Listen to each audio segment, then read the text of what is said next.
சரி குழந்தைகளா, இப்ப நாம ஒரு புதுமையான கதையை பார்க்க போறோம். ஒரு குட்டிப் பையனும் அவனுக்கு பரிசா கிடைச்ச ரொம்ப புத்திசாலியான நாயைப் பத்தியும் தான் இந்த கதை. வாங்க கதைக்குள்ள போகலாம். ஒரு அழகான கிராமம். பச்சை பசேல்னு வயல்வெளிகள், சின்ன சின்ன வீடுகள், சந்தோஷமா விளையாடிட்டு இருக்கிற குழந்தைகள்னு ரொம்ப அழகா இருக்கு அந்த ஊரு. அந்த ஊர்ல ராமுன்னு ஒரு குட்டிப் பையன் இருந்தான். ராமு ரொம்ப நல்ல பையன். எல்லாரோடையும் அன்பா பழகுவான்.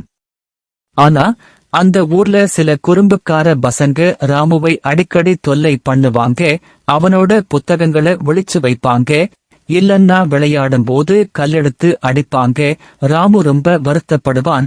ஆனா அவனால எதுவும் பண்ண முடியாது. ஒரு நாள் ராமுவோட பிறந்த நாள்.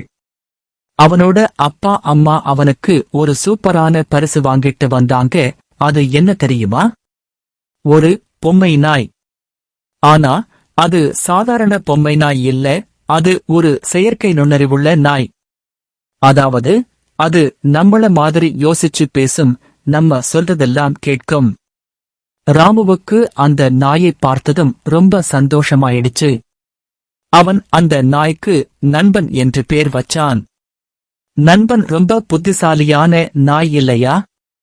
ராமுவை அந்த குறும்புக்கார பசங்க தொல்லை பண்ண வரும்போதெல்லாம் நண்பன் குறுக்கிட்டு அவனை காப்பாத்தும்.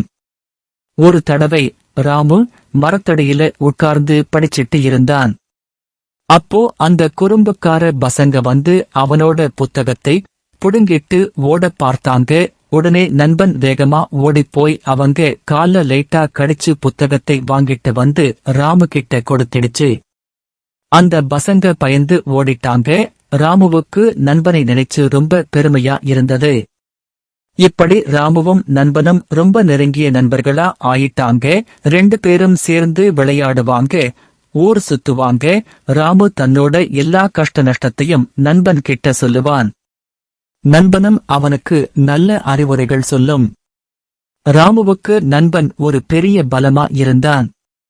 ஒரு நாள் அந்த ஊர்ல ஒரு வினோதமான விஷயம் நடந்துச்சு. ஊர்ல இருக்கிறவங்க வீடுகள்ல இருந்து திடீர்னு சில பொருட்கள் காணாம போயிட்டே இருந்தது. முதல்ல யாரும் பெருசா எடுத்துக்கல. ஆனா போக போக நிறைய வீடுகள்ல திருட்டு நடக்க ஆரம்பிச்சது. எல்லாரும் ரொம்ப பயந்து போயிருந்தாங்க. போலீஸ்காரங்களும் வந்து விசாரிச்சாங்க. ஆனா திருடனை கண்டுபிடிக்க முடியல. ராமுவும் நண்பனும் ஒரு நாள் தோட்டத்துல விளையாடிட்டு இருந்தாங்க. அப்போ ராமு சொன்னான், நண்பா, நம்ம ஊர்ல ஏன் இப்படி திருட்டு நடக்குதுன்னு எனக்கு புரியல. அந்த திருடனை எப்படியாவது கண்டுபிடிக்கணும். நண்பன் ராமுவை பார்த்து ஒரு நிமிஷம் யோசிச்சுட்டு தன்னோட வாலை ஆட்ட ஆரம்பிச்சது. அதுக்கு ஏதோ ஒரு ஐடியா வந்திருக்கும் போல. அடுத்த நாள்ல இருந்து ராமுவும் நண்பனும் சேர்ந்து திருடனை தேட ஆரம்பிச்சாங்க. ஒவ்வொரு வீதியையும் கவனிப்பாங்க. யார் யாரெல்லாம் சந்தேகப்படுற மாதிரி இருக்காங்கன்னு பார்ப்பாங்க. நண்பனோட மொப்ப சக்தி ரொம்ப அதிகமா இருந்ததுனால எங்கேயாவது புதுசா யாராவது வந்திருந்தா, இல்லன்னா ஏதாவது வித்தியாசமான வாசனை வந்தா உடனே ராமுவுக்கு சிக்னல் கொடுக்கும். ஒரு நாள் ராமுவும் நண்பனும் ஊருக்கு ஒதுக்குப்புறமா இருக்கிற ஒரு பழைய வீட்டுக்கு போனாங்க. அந்த வீடு ரொம்ப நாளா பூட்டியே இருந்தது. ஆனா நண்பனுக்கு அந்த வீட்டுல இருந்து ஏதோ ஒரு வித்தியாசமான வாசனை வந்தது. அது ராமுவுக்கு சிக்னல் கொடுத்தது. ராமு அந்த வீட்டுக்குள்ள எட்டி பார்த்தான். அந்த வீட்டுக்குள்ளே ஒருத்தன் திருடின பொருட்கள் எல்லாத்தையும் அடுக்கி வச்சிருந்தான். ராமுவுக்கு ஒரே ஆச்சரியம். உடனே அவன் ஊர்ல இருக்கிற பெரியவங்களுக்கு விஷயத்தை சொன்னான்.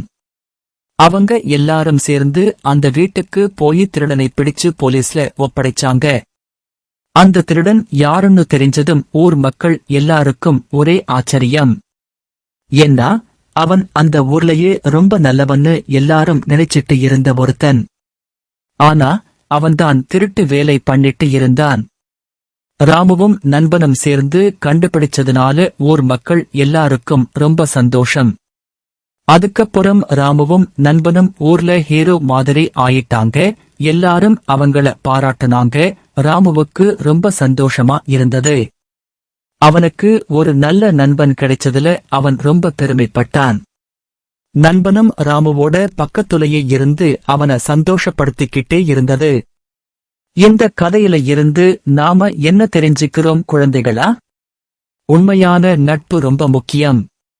கஷ்ட காலத்துல ஒருத்தருக்கொருத்தர் உதவி செஞ்சா எல்லா பிரச்சனையும் சரியாயிடும். அது மட்டும் இல்ல, நம்ம சுத்தி என்ன நடக்குதுன்னு எப்பவும் கவனமா இருக்கணும்.